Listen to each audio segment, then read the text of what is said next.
Hey everyone, as the video would suggest, we're learning when to stun versus pools and just a general should you stun or should you pool, and the generic cop out for Darkest Dungeon is both are very good and have very good situations. What I will say at the end of the day, mechanically, stuns are preferred, as if your enemy cannot go at all, that is typically the better scenario. There may be very few scenarios where stuns are technically less optimal, but usually you're not going to complain if you get a stun on an enemy. There's almost not a bad situation to do it. Therefore, I would argue stuns are better most of the time, but that's not to say that pools, pushes, and shuffles don't offer a different approach and mindset on how to defeat enemies and also help vastly increase your party compositions. What are those situations? What are those enemies in which you actually would maybe want to pool or push, or obviously have a shuffle do the pushing or pulling depending on which direction they end up? So let's talk about that. The first situation is pretty obvious. It's extremely high stun resistant enemies, which you'll actually obviously find more in the champion level, and there are some that are just absolutely never going to get stunned, and let me just name them here so we can get them out of the way very quickly. So for example, Hateful Virago and Bone Bearer, you're never going to stun them. They have way too high stun resist, and the SQuiDZ has an 85%. There are some stuns that if they're in the third position can offer a lot.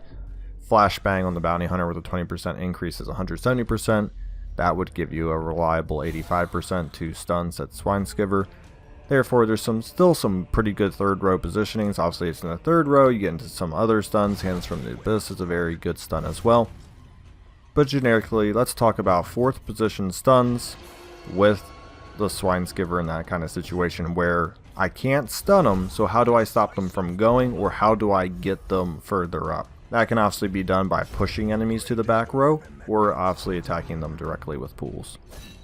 Before we get too much further into the video though, I do want to say I will be pulling in gameplay eventually. This will not be a strict let's just stare at this screen the whole time. There will be different things. I just kind of want to talk about just a quick understanding of the situations. I'm going to show a little bit of gameplay before this, but then I'm going to actually show gameplay in which we really want to utilize the pools and our options between a stun and a pool. So let me just name all the abilities first that can actually do the push-pull capability, because it's important to know what they are and where they are on each hero. So the abilities Purge, Leper, Puncture, Shield Breaker, Slam on the Transformed Abomination, Rampart in the Man-at-Arms. Bounty Hunter's got a crap load. He's got Come Hither, Uppercut, and Flashbang. You got Demon's Pool on the Occultist, and then Disorienting Blast on the Plague Doctor. Those are your push, pull, or shuffle abilities in the game. I'm not going to name all the stun abilities in the game because there are many, and you probably already know those more than you do the shuffle-based abilities. And before I get into actual gameplay, I just want to hit up on a few of the really good shuffle or pull abilities I think are some of the best in the game, and then we'll get to gameplay and enemies that are the most affected by the pull and push mechanic. So on my Occultist friend, I really love Demon's Pool. I recently just featured that in a video. I know Hands from the Abyss is a popular ability, and that's also a good stun. The Occultist is very good for your stuns and pools. But the reason why Demon Pool is very good, it's a pretty high accuracy at 110, modifier 9% is actually pretty good. Only negative 50% damage modification is actually really good as well. But the big thing we like is it clears all corpses. What does this do? If you like people like a Leper, Crusader who's not using Holy Lance, if you want to have a little more utility on your Hellion rather than just equipping all of her row diversity skills, you can pull people in towards the Hellion. If you like a point blank on the Highwayman, where Wicked Slice Highwayman, or Open Vein, you can do that. Therefore, there's a lot of utility to bring enemies to 1 and 2 just for attack row diversity reasons. We'll talk about other reasons as well. However, in just that scenario, the clearing the bodies will really help compress the enemy party composition and allow your guys to just keep killing as you keep removing bodies. Now we get to the Bounty Hunter. Honestly, all three of his abilities are actually worth talking about. Now, the two I often find myself using are actually Come Hither and then Uppercut. Flashbang is really great. The only reason why I'm not a huge fan of it, and I mean it's a great ability, don't get me wrong, I just don't like the fact that it doesn't do damage and it shuffles. So obviously if you shuffle the fourth to the third, sure, but the third can go to the fourth or the second. Therefore it's not always the most reliable, but it is a great stun, don't get me wrong. It's a great stun shuffle, and if it works in your favor, it's probably one of the better abilities in the game. talk about why I like Come Hither and Uppercut just a little bit more, but once again, that's not negating the extreme benefit of Flashbang here. Come Hither, I like it because of the mark, and honestly, I know Arbalists and Musketeers cannot shoot the first position, I get that, but 4th to 2nd, you still can. And even if you do 3rd to 1st, if that position has a natural ability to back them up one, most likely the enemy with that higher speed will actually back themselves up into the enemy, or when the enemies will actually move that position from 2 to 1, kicking that guy you just pulled from 3 to 1 to actually the 2nd position. So often the guy you pulled to 1st will often find his way back to 2nd or 3rd very quickly, thus your Arbalist or Musketeer can then take advantage of that. It also has, once again, decent accuracy of 110. It is minus 80% and only 4% crit modifier, which is why I like Demon's Pool a little more. However, the mark component really does synergize with especially the Houndmaster. The Houndmaster and Bounty Hunter are probably one of the better duos in the game for this exact reason. Uppercut's one of my more favorite abilities as well.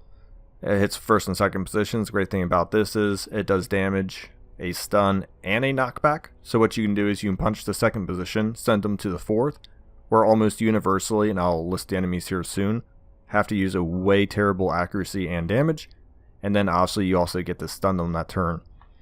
So by doing the punch, stun, and shuffle, you essentially get to waste 2 turns rather than just stunning them for 1. And we'll talk about that scenario, but it's almost the same as Come Hither, 110, minus 67% accuracy, 4%. It's just opposite that you hit the front rows instead of the back rows. And let me tell you about the benefits of why pushing someone's really good, because 3rd becomes 2nd, and then obviously 2nd becomes 4th, and 4th becomes 3rd. And that's 2nd to 3 range. You actually get a wide array of abilities and other stuff, and once you push or shuffle like that, you can actually start having a variety of characters finally use their attacks on the 3rd and 2nd position that they may not have been able to in the 4th. So this is just a small list of enemies that get exponentially worse because they have to use terrible abilities once they get to the 4th position. I'm going to read it off my computer here, so I'm going to be looking off to the little bit over here, but just stick with me here. So enemies that suffer from being the 4th position are Cultist Brawlers, Brigand Raider position 4, Bone Rabble in position 4, but they're super weak already, probably end up killing them on the punch, Bone Soldier position 4, and Fungal Scratchers. Those are pretty common enemies in each of those dungeons, and a couple of those enemies will obviously appear in all the dungeons, so when you knock those guys to position 4, especially the Cultist Brawlers and the Brigand Raiders, they have to use Harmless Poke and Stumbling Scratch, which has garbage accuracy and not the greatest damage. So not only do you get to put a stress damage dealer into 2nd position, you also get to put a damage dealer into 4th position where they have to use an extremely bad ability. That's why I really like the ability Uppercut a little more than just a generic stun. Sure, you can stun the Brigand Raider, he won't get to have that turn, however that next turn he'll get to go at full power, unlike in the situation where we shuffle, he misses that first turn due to the stun, and then still has to do a weak ability. Therefore you almost gain 2 rounds for the price of 1 in some situations. We're gonna hope this works here. I tried swapping my input mid video, so we'll see. Now, let me just set up the scenario here. So we got obviously 2 Bone Courtiers in the back here, and we get to go with the Occultist first. Therefore, we have an option to Demon Pool immediately. Bone Royalty or Courtiers are some of the weakest people in position 1, so you're gonna naturally see me obviously pick the Demon Pool ability immediately. Fortunate critical. Pull them right forward. And what we've done here actually is get this in a dangerously good position for us, because now we got 1 in the weak position, we got 1 in their strong position. But if we were able to use the Bounty Hunter next, I actually would have pulled this Bone Royalty as well, because then this guy would have been in his weakest of positions, and both of these enemies, couriers, would have been the weakest position. Now, I do, just out of principle, follow up on damage, just follow up on damage. I don't like leaving loose ends. I could have arguably taken this guy out, try to get a critical for the Tempting Goblet. Since I did bring the Bone Courier to their weakest position, the quick finish was actually not necessary. So, little misplay in my book, but however, we follow up with the Come Hither. There we go. Now in 2nd position, brings me right up to this guy. I can stun, boom. So let's just pause right there. I didn't have a single stun in my party, except for Flashbang. I could have flashbanged this guy, done 0 damage, and moved the Bone Royalty from 4th. Let's just go back just a little bit to show you what my potential options were, because it's important that we understand this. So right here, I could have flashbanged 4th to 3rd, right there. but then my Crusader would have just killed a Bone Rabble. And honestly, I have the heals, and I don't feel like getting more stress damage. So they would have unstunned here, and I would have had to do 2 direct Hounds attacks into it, Hound Rushes, which probably would have worked. I have Sacrificial Dagger and Hound's Rush. However, I do strongly believe by pulling to position 2, it's just a guaranteed kill shot. And what we're also going to notice is if this guy actually did not get to go before me, he would have had to do his weaker ability. He just fortunately got to go before my guy, therefore he got to use his stronger ability. But in an ideal world, he would have had to use his weaker ability. I just follow up with a reliable stun, and now I don't even need to worry about this Bone Royalty, and I have these guys in their weaker positions. Therefore, I've moved these guys to their worst scenario, and I got my stress damage dealer exactly where I want them, so I can actually start killing these guys off, because I know I got this guy stunned and in his weaker position. I am going to clear the bodies though, because now he's in his ultimate weakest position and stunned. If he wasn't invisible, I would have gladly have focused this guy right here. However, stealth's annoying. And right here, we just take our sweet old time, because we know we got this guy left. He doesn't do a lot of damage. There's not too much more points to show this fight. However, the next fight we're going to watch, I'm going to show a little bit more of pulling enemies into their weaker position that stuns may not necessarily be able to all the time. So, oh, that's right. I start this right away. Okay. By the way, guys, my Houndmaster went insane in this video. I swear he critted more than he did not. So that's not always going to happen for you. So just keep that in mind. So, 23 instant kill on this. Now, what could we have done differently if this cultist switch did not get immediately critted on? Let's say I get like a nice 10 to 12 Arner. Well, what I would have done is pulled her directly forward in position 1. Not that she loses capability in position 1, but it would have allowed my Crusader just to pretty much immediately end her next turn, which is fine. 1 turn of stress damage is okay, and then what we would have still done with the Bounty Hunter here is pull the Arbalist right here, and what that would have done is put this guy into Stumbling Scratch territory, which is his weaker ability. But what I do instead is I pull this guy to the second position because I know she's going to tick out, and then what I actually do is just punch this guy backwards and stun him, so now he wastes a turn here to make sure they have to do Bayonet Jab, their weaker ability. Bayonet Jab can still critical and stuff, but it's not nearly as reliable as their normal shooting ability. Therefore, he only does 7 damage, he backs up 1, and now with him backing up 1, I can essentially always be punching and stunning someone while keeping all these guys in a stunned cyclical process. It's a miss there, but once again, I'm not too worried. And why am I not too worried?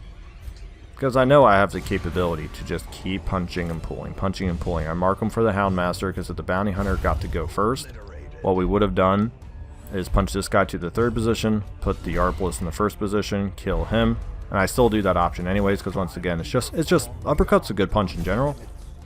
So nothing wrong with just using uppercut as an actual stun, then honestly damage. We don't really need to watch too much rest of this fight. The stunning and pushing is mostly done, making enemies weaker. So we're going to move on to our final fight here, so we don't waste too much time.